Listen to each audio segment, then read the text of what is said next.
अर्पिता, नेताजी सुभाष चंद्र बोस की जयंती तो हर साल मनाई जाती है, लेकिन इस बार जयंती मनाने का तरीका दरअसल कुछ अलग अंदाज में है। 126वीं जयंती है और इस पर संसद से लेकर अंडमान तक बड़े कार्यक्रमों का आयोजन यहां किया गया है। नेताजी को संसद भवन में श्रद्धांजलि तो दी ही जाएगी, लेकिन इसके साथ ही प्रधानमंत्री समेत तमाम बड़े नेता संसद के सेंट्रल हॉल में माल्यार्पण करेंगे। नेताजी के जन्म दिवस को पराक्रम दिवस के तौर पर मनाया जाता है। इस मौके पर आज प्रधानमंत्री अंडमान के 21 द्वीपों को परमवीर चक्र विजेताओं के नाम पर करेंगे। बिल्कुल नेहा, और देखिए गृह मंत्री अमित शाह भी अंडमान में मौजूद हैं। अमित शाह जिमखाना ग्राउंड में तिरंगा फहराएंगे, जहां 30 दिसंबर 1943 को नेताजी ने राष्ट्रीय झंडा फहराया था। अमित शाह नेताजी सुभाष चंद्र बोस द्वीप पर भी जाएंगे, जो पोर्ट ब्लेयर से कुछ ही दूरी पर है।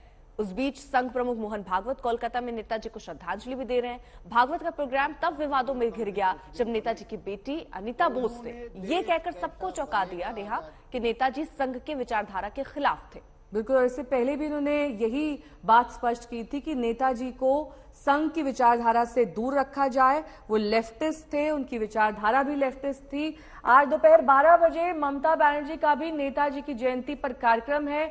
पश्चिम बंगाल में इस वक्त आरएसएस प्रमुख मोहन भागवत भी मौजूद हैं। वो भी नेताजी की श्रद्धांजलि के कैसे ही कार्यक्रम में शिरकत करने वाले हैं। लेकिन 126वीं जयंती दरअसल कई मायनों में खास है। अब देखिए, संसद भवन की तस्वीरें हमारे पास आ रही हैं। यहाँ पर तमाम सांसद और प्रधानमंत्री स्वयं मौजूद हैं। आज संसद भवन के भीतर माल्यार्पण किया जाएगा नेताजी की मूर्ति का। इसके अलावा उन्हें श्रद्धांजलि दी जाएगी।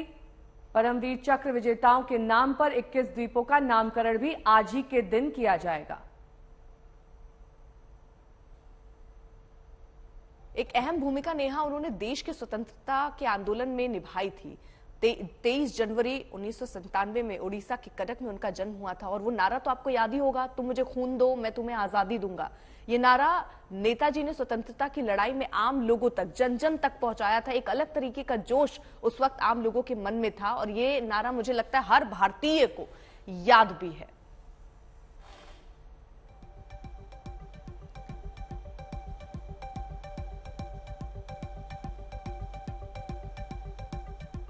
तो जैसा कि हमने आपको बताया था, कोलकाता में आज आरएसएस प्रमुख मोहन भागवत मौजूद है। उन्होंने नेताजी को अर्पिता कैसे याद किया, ये सुन लेते हैं। मनुष्य के पास जो कुछ कीमती होता है, बहुत लोगों के पास होता है। गुणवत्ता होती है, मेरिट अंग्रेजी में कहते हैं, वो होता है। परंतु केवल होने से नाम नहीं होता, उसका उपयोग कौन क्या करता है। नेताजी ने अपने स्वार्थ का रंच मात्र भी विचार पूरे जीवन भर किया नहीं। इतने पढ़े लिखे थे, बहुत कमा सकते थे, परंतु देश की स्वतंत्रता के लिए अक्षरशः अपना जीवन उन्होंने वनवास में ही गुजारा, वनवास जैसे कष्टों में ही गुजारा।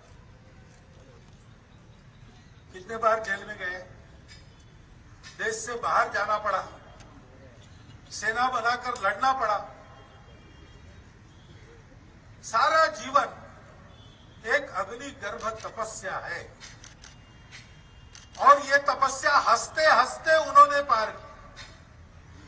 देश के लिए की, अपना नाम हो इसलिए नहीं। पूर्ण निस्पृहता और निस्वार्थ बुद्धि का आदर्श उनका जीवन है। पूर्ण समर्पण का आदर्श उनका जीवन है। तपस्या के लिए कठोर परिश्रम और कष्ट सहन करने का आदर्श उनका जीवन है। देश के लिए किसी भी प्रकार का साहस, अपने प्राणों की तमा न करते हुए करना, उन्हीं का जीवन उसका आदर्श है।